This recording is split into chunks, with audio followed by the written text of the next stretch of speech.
Cool kids, it's Fact Friday. I love making these videos. I'm super excited. I have these like really cool trousers on today, so I'm feeling it. I'm feeling the mood. I got a lot of awesome questions this week. A lot of questions about John. This whole video isn't going to be about John though, so let's just jump right in. A lot of people have been asking me recently, especially with like Depop stuff, like, do I have a P.O. box? Can I send you something? All of this stuff, and unfortunately I don't have a P.O. box and I don't think I'm going to get one. There has been like a couple things lately that one of my favorite YouTubers, she's in England, her house was recently burglarized, and she does think that it has something to do with YouTube, having a P.O. box, stuff like that. You leave yourself vulnerable and you put a lot of information out there, and sometimes people use it for evil. And just because I live in a city where anyone could probably find me, I want to leave myself some anonymity and all that stuff. I did look into getting a P.O. box, and they told me it was like a 1-year waiting limit, and I did not put myself on the list just because, like, yeah, I could wait a year, and there is some safety in having a P.O. box, but at the same time, unless I get one across the city, unless I get one far away from my house, it's either traveling all the way to the P.O. box or having a P.O. box close to my house, which again leaves me vulnerable to anything that could happen. And I do try to keep my safety and some anonymity available. A lot of people, and I know it's innocent, kind of basically ask exactly where I live, and I just want to say, like, chill with that. If there's someone who I want to reach out to, if I want to meet somebody, let me, like, be in charge of that and let me deal with that person individually. So if you know where I live, be cool. Like, don't tell everybody. And I don't mean that in a bad way. I know that it's really exciting and I do put information out there, but I'm probably not gonna get a P.O. box just for my own safety and things like that. Keep myself anonymous. If you wanted to send me something, I guess just like speak with me privately and we can talk about it. But yeah, as for that, like, I'm not going to get one at all. But not in a mean way. Just in a just in a cool way. In a very cool way.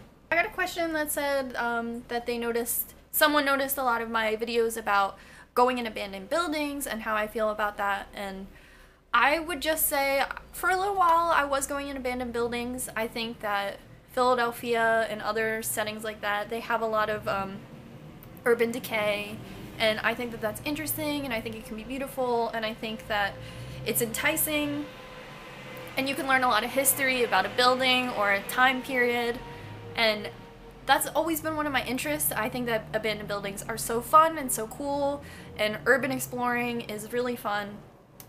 But I do say that it comes with, like, practice and sensical, like, experience. If you decide that you want to do urban exploring, take a friend, take somebody who can help you as a guide. There's a lot of information on the internet with urban explorers, and I think that people are out there to help you if you really want to explore something. But you know, I've heard like horror stories. We had a friend who he got viral pneumonia from breathing in like just some old dust in a building. He had to go to the hospital. You hear people falling through roofs and everything like that, so just please be careful. Right now, I'm kind of in a position where I don't want to get in trouble because obviously it's trespassing and it's illegal, and I don't encourage anybody to do anything illegal. So I kind of put those days aside. You know, I'm in school and that's important to me, more important than playing around in an abandoned building.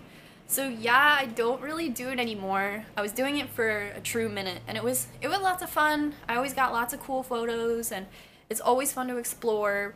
But if you're into it, there's always a lot of videos online too of urban exploration. John and I did go to that abandoned honeymoon resort, and then we went to an abandoned motel when we stayed in the Poconos. I have 2 videos about that. But things like that, like the Poconos, unfortunately, it's kind of like a place that was really high volume with tourism, and as that declined, a lot of the infrastructure declined too, and it's sad because it was so many acres of just this honeymoon resort, and you think about the people who went there and saved up and had a lot of fun, and it was just abandoned and in ruins. So it's fun, and then it's also sad, and it's also illegal, so I don't do it anymore. I'm a good girl. I get this question every day, and I want to address it, and I'm afraid that I'm like gonna lose subscribers because people are waiting for that one video, but I am not going to do a video where I stand up and point to each tattoo and talk about it. I will not do a specific tattoo video. Why? To protect myself. And I say this because even now I get a lot of scrutiny. I get a lot of terrible, evil comments from people about my tattoos, and I really cannot put myself out there and have people pick apart my tattoos. They are permanently on my body, and I cannot leave myself that vulnerable to scrutiny and to people. Already, I get so much stuff from people messaging me and things like that about my tattoos, and they're personal to me, and I love them, and I can't put them out there for people to tear apart, and I absolutely will never do that video. If you're at home waiting for that video, it's never gonna happen. And I'll talk about tattoos that I have, like I'll reference them, I'll tell their story, but I'm not gonna sit down and make them all public for everybody. I just can't do it. I made a whole video about people stealing tattoos, and I swear I still get messages that say, I saw your video, but can you send me a picture of your spider tattoo? I promise I won't get it. And I'm like, no, I can't believe you. Like, just leave me alone if that's your thought. Like, steal my tattoos in private. Keep me out of the equation. I can't do it. I can't leave myself up to that.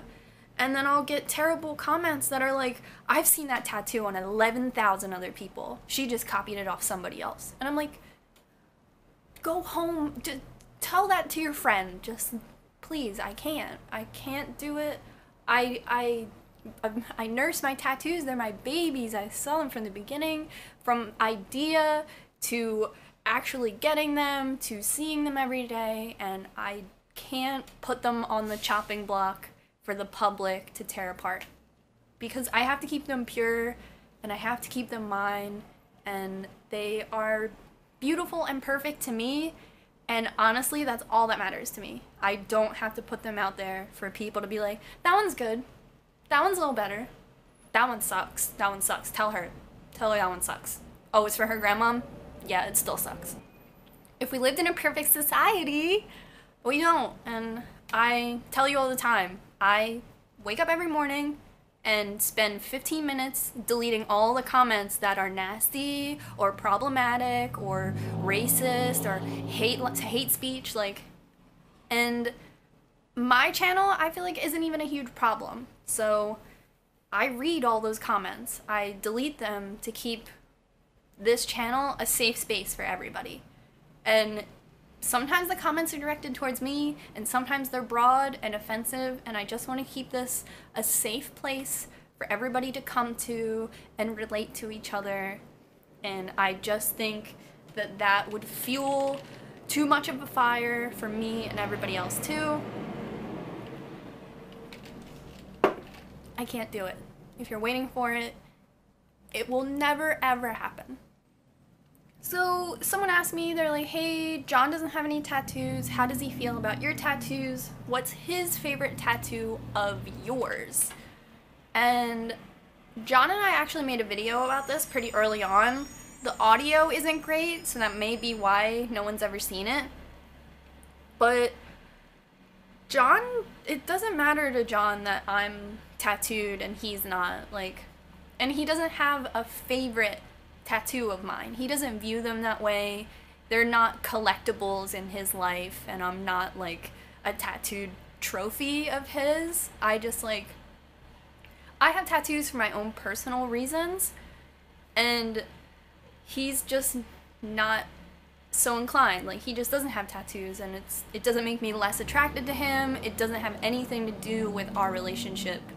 It's like a really personal thing to me, and it's something inside of me that I'm inclined to do, and I'm inclined to get tattoos. And sometimes he'll come with me. He came with me for the tattoo removal, and we were out one time, and he was walking behind me and, like, you know, put a little lotion on my tattoo. Like, he's there to take care of me, and I have tattoos, but they're not, like, it's not, one's not because of the other. Like, he wasn't looking for a tattooed girlfriend, but the way he said it is he belongs to kind of a subculture where most people are inclined to get tattoos. So he's used to them, he sees them, his friends are tattoo artists, his friends are heavily tattooed, and it's just a part of being punk, being alternative, being in this lifestyle.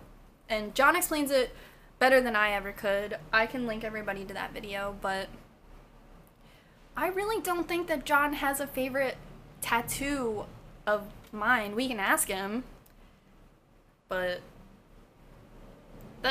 he doesn't see them as like 1, 2, 3 tattoos. It's kind of just like, I don't. So he said he likes my bumblebee tattoo, and that's great. And everybody, he was there for that one, so I think, you know, he likes that, and he got to meet my tattoo artist who did that, who is great and I love and cherish, and they got to meet each other, and that was important to me too. So maybe that's it. John doesn't really see me as like a tattooed person, and I mean, when my friends come to town and I get to be with them and we get to be like tattooed babes together, like, it fills my heart and I love it, and I feel like I'm with somebody and we both understand each other, and that's great. But I don't feel an absence of that feeling when I am with John, and it doesn't feel strange, and I can still talk to him for hours about whatever, and he can still appreciate tattoos, and he can still have like favorite tattoo artists and stuff and still show me things, but it's not, I don't know, it's not like a driving factor in our relationship. Like, I just have tattoos. Let me know if anybody else is like in a relationship with someone who is either tattooed and you're not tattooed, or the other way around, because I think it's like an interesting concept that people often ask me about, and I'm just like, I don't know, Johnny just doesn't have tattoos. So I was asked where do I do a lot of my shopping, especially like with all my Depop stuff, whatever, and I don't have like a specific place that I love to shop. I think it's more about like I have a specific style that I'm always looking for in different places. Like, some of the most like fashion staples for me are like basics, like bold, plain colors, no like logos or anything like that. So with that in mind, like, I really don't mind shopping like at like really basic places. Like, big name brands have never like appealed to me. I never needed like anything with a name brand on it to feel okay. Basic t-shirts and basic prints. I love skirts, and I like to like, I'll tuck my shirt into my skirt. I like everything high-waisted and kind of just like plain, like semi-formal, semi-casual all the time. And I like to dress things up with like a cardigan or like a scarf, or just everything plain.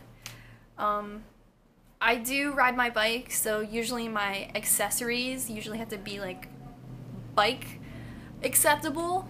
So I do like a lot of tights with the skirts, or like pants that I don't really wear jeans too often. Usually everything is like comfortable but like formal. And most of my clothes have coffee stains on them, so I really can't spend a lot of money on clothes.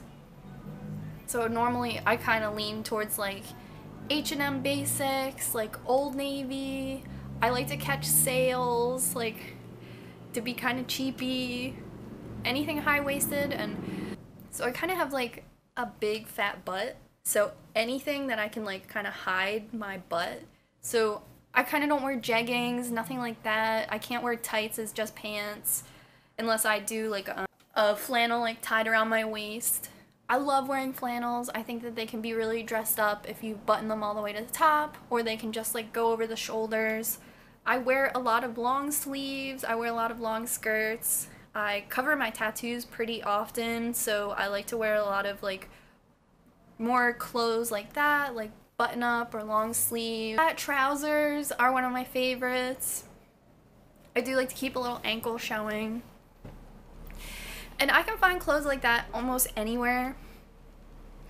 I do like thrift stores because I do like basics, and I don't like paying that much for clothes, especially while I'm in school, or especially because all my clothes have coffee on them. I don't get to wear like my clothes very often. I feel like I'm in my school uniform all week, or pajamas. Dressing up for these videos is like the most I really get to be me, or like if I walk to the coffee shop, it's kind of like a little fashion show because I know I'm going to go home and change into my uniform or something. So it's not entirely where I shop. It's more just like the same 6 outfits I keep buying over and over again at just wherever I can. If I have a gift card or if something's on sale, or I'll buy things over and over again. Like I have this one loose white H&M shirt with like a fake rolled up sleeve that I just keep buying over and over and over again. Oh, armpit stain, coffee stain, buy it again and again and again. I love basics. But yeah, thank you so much. Thanks for watching as always. Love you guys, and subscribe, give this video a thumbs up if you're into it, submit your 5 Fact Fridays, and I always read them on Snapchat and on this video, let me know. And yeah, thanks again, and I'll keep everybody updated, and yeah, thank you so much, and until next time, bye!